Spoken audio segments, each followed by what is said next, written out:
Study IQ IAS, आपका selection हमारा mission. नमस्कार दोस्तों, भारत में एक वर्ग ऐसा भी है जो न सड़कों पर विरोध प्रदर्शन करता है, न सब्सिडी की मांग करता है और न ही उसे सब्सिडी मिलती है। वह सूट बूट पहनता है, इंग्लिश बोलता है, सुबह 9 बजे मेट्रो पकड़ता है और अपनी मिडिल क्लास डिग्निटी को बचाने का प्रयास करता है। दोस्तों, एक अजीब सा विरोधाभास है। बाहर से देखने में सब वाइब्रेंट, शानदार और खूबसूरत लगता है, चमचमाती हुई गाड़ियां, प्रीमियम सब्सक्रिप्शंस और हाई राइज अपार्टमेंट्स, लेकिन इन दीवारों के पीछे एक साइलेंट पैनिक है। एक इंजीनियर है जो मिडिल क्लास के उस सोशल कॉन्ट्रैक्ट का हिस्सा था जहां उसे बताया गया था कि डिग्री का मतलब डिग्निटी होता है। आज उसने मेहनत करके डिग्री तो हासिल कर ली, लेकिन उसकी डिग्निटी EMI पर फंसी हुई है। एक MBA है जो कॉर्पोरेट की सीढ़ी चढ़ रही है, उसकी खुद की नेटवर्थ नेगेटिव हो चुकी है। एक वर्ग है जो नया वर्ग बनकर उभर रहा है उस मिडिल क्लास से, जिसको हम कहते हैं द वर्किंग पुअर। यह कमाता तो बहुत है, लेकिन इसके पास बचता कुछ नहीं है। यह केवल कर्ज को घुमाता रहता है, डेप्ट को एक से दूसरे में ट्रांसफर करता रहता है, EMI पे करता रहता है। आज हम बात करेंगे उस ट्रेजेडी की जो हेडलाइंस में नहीं आती, क्योंकि मिडिल क्लास रोना नहीं जानता है, मिडिल क्लास केवल और केवल एडजस्ट करना जानता है। अर्थशास्त्र में अगर हम देखें तो एक शब्द होता है के शेप्ड रिकवरी का। के शेप्ड रिकवरी का मतलब होता है अमीर और अमीर हो रहे हैं और बाकी सब नीचे जा रहे हैं। BBC और फाइनेंशियल टाइम्स की जो डेटा है वह एक भयावह तस्वीर दिखाता है कि भारत की GDP दुनिया का ब्राइट स्पॉट है, लेकिन विचारक और विश्लेषकों की रिपोर्ट से यह पता चलता है कि वर्ष 2013 से 2024 के मध्य भारत में रियल आय जो इनकम ग्रोथ है वह महज 0.4% रही। आप कल्पना करिए, और इसको समाजशास्त्रीय नजरिए से कहें तो इसको कहते हैं रिलेटिव डिप्राइवेशन। देखिए, सीधी सी बात यह है, कहना हम यह चाहते हैं कि हम दौड़ तो रहे हैं लेकिन खड़े वहीं के वहीं हैं। भारत का मिडिल क्लास आज इनकम ट्रैप में नहीं बल्कि एस्पिरेशन ट्रैप में है। उसकी जरूरतें 8% की दर से महंगी हो रही हैं, चूंकि इन्फ्लेशन एनुअली 8% के दर तक चला जा रहा है और उसकी रियल इनकम ग्रोथ जो हो रही है वो महज 0.4% एनुअली हो रही है। तो ये जो एस्पिरेशन ट्रैप है यही साइलेंट पैनिक है, और आप इसमें मैथमेटिक्स को कैसे एडजस्ट करेंगे ये एक चिंता का विषय है। सबसे पहले कहां से ये समस्या शुरू होती है उसकी भी बात करते हैं, एजुकेशन की। देखिए, अजीम प्रेम जी की यूनिवर्सिटी की रिपोर्ट जो थी, जो स्टडी की रिपोर्ट थी, जिस पर मैंने पिछला वीडियो भी किया था, जहां पर मैंने आपको बताया था कि बेरोजगारी के आंकड़े एक युवा वर्ग में 40% तक पहुंच गए हैं। तो ये आंकड़े केवल एक नंबर नहीं थे, वास्तव में एक तरीके का स्ट्रक्चरल फेल्योर था। हम एक तरीके से आज के दौर में अगर हम देखें तो हम क्रीडेंशियल इन्फ्लेशन के दौर में रह रहे हैं, जहां पर पोस्ट ग्रेजुएशन किया हुआ बंदा, PG किया हुआ बंदा, PhD किया हुआ बंदा काम कर रहा है, नौकरी के लिए तलाश कर रहा है, चपरासी की नौकरी के लिए जो है एप्लीकेशन डाल रहा है। एक विचारक हैं सौरभ मुखर्जिया, उन्होंने सही कहा है कि salary man era is over, AI is taking the job. Google का 25% से ज्यादा कोड अब AI जनरेट कर रहा है। भारत का एजुकेशन सिस्टम आप ध्यान देंगे तो वो बना था इंडस्ट्रियल एज में, जहां पर उन्हें चाहिए थे क्लर्क्स, और वह क्लर्क के हिसाब से ही डिजाइन किया गया था। और आज हम इंफॉर्मेशन एज में इंटेलिजेंस बेचने की बात कर रहे हैं। जब मशीन बुद्धि से ज्यादा सस्ती हो जाती है तो मिडिल क्लास का वैल्यू प्रपोर्शन अपने आप खत्म हो जाता है, और यही उदाहरण आप आज के हर युवा में देखेंगे जो काम तो कर रहा है लेकिन ह्यूमन कैपिटल डिवैल्यूएशन के एक सिंबल की तरह काम कर रहा है। उसकी योग्यता वैसी है ही नहीं जैसे जॉब की रिक्वायरमेंट है।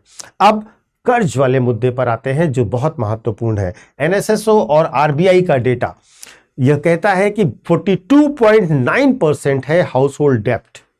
यह एक खतरनाक बबल की ओर इशारा करता है। इससे पहले आप जब कर्ज की बात करते थे तो लोग कर्ज किस लिए लेते थे? कर्ज लोग हाउसिंग के लिए लेते थे, गोल्ड के लिए लेते थे, कैपिटल इन्वेस्टमेंट के लिए लिया करते थे। लेकिन अब लोग कर्ज किस लिए ले रहे हैं? अब सर्वाइवल के लिए ले रहे हैं, ग्रोसरीज एंड रेंट के लिए, मेडिकल इमरजेंसीज के लिए, प्राइवेटाइज्ड एजुकेशन के लिए। तो अब कर्ज एक बड़े बबल के तौर पर बन गया है। आप याद कीजिएगा 2008 का अमेरिका का सब प्राइम क्राइसिस, वहां पर यह क्राइसिस इसलिए आया था क्योंकि लोगों ने अपनी स्टेटस से कहीं ज्यादा, अपनी औकात से कहीं ज्यादा लोन ले लिया था।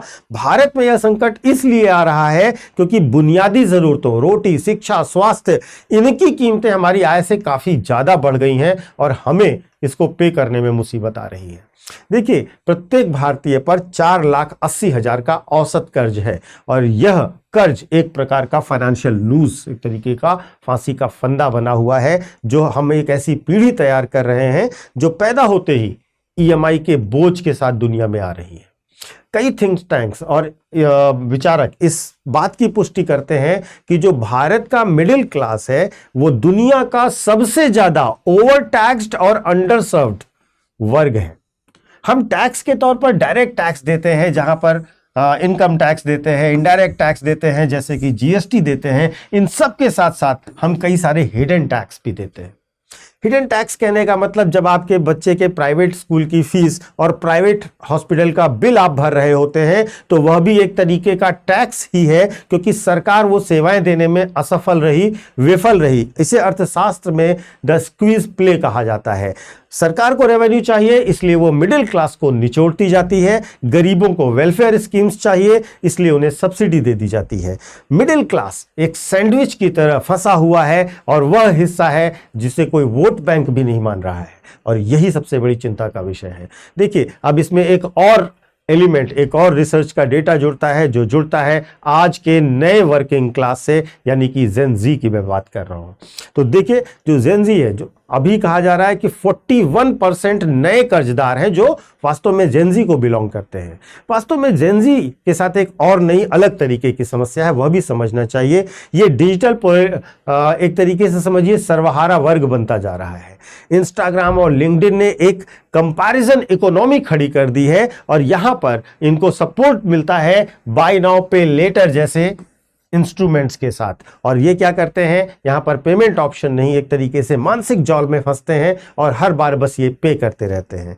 यहां पर आप समझिएगा एक बड़ा इंपॉर्टेंट डेटा है, बड़ा क्रिटिकल डेटा है, जो ये कहता है कि एंट्री लेवल पर जो जॉब का पे था वो पिछले 10 साल से 3.5 लाख रुपए बना हुआ है।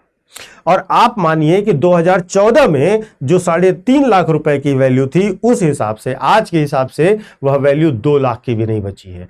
तो एक पीढ़ी, आप समझिए कि यह पीढ़ी की पूरी जेनजी की जो पीढ़ी है, ये लाइफस्टाइल ही उधार मांग रही है, क्योंकि उनके पास लाइफ बचाने का कोई ठोस जरिया ही नहीं बचा है। अब अगर इसको हम थोड़ा मैक्रो एनालिसिस करें और मैक्रो तरीके से देखें तो ब्लूमबर्ग की रिपोर्ट जो 2025 की है, ब्लूमबर्ग की रिपोर्ट, वो क्या कहती है उसको देखिए। वो कहती है कि भारत में जो सेविंग्स हैं वो 5.3% तक गिर चुकी हैं। हाउस होल्ड सेविंग्स की बात हो रही है, नेट सेविंग्स की बात हो रही है, और यह गिरना एक तरीके का सिविलाइजेशनल रिस्क है। भारतीय समाज की रीढ़ ही थी उसकी बचत। जब बचत खत्म हो जाती है तो भविष्य के निवेश खत्म हो जाते हैं। और इसका एक दूसरा पहलू भी देखिए, रिसेंट डेटा एनसीआरबी का डेटा, जो एनसीआरबी का डेटा कहता है कि 7,000 से ज्यादा लोगों ने अपने जीवन को खत्म किया है आर्थिक कारणों की वजह से। और यह बताता है कि यह मात्र डेटा का खेल नहीं रह गया है, यह बन गया है एक प्रकार से मानव त्रासदी। तो यहां पर इतनी बड़ी समस्या और इतनी व्यापक समस्या हमारे युवाओं के साथ, हमारे नई पीढ़ी के साथ है, तो वहां पर हमें सॉल्यूशंस पर भी बात करनी चाहिए।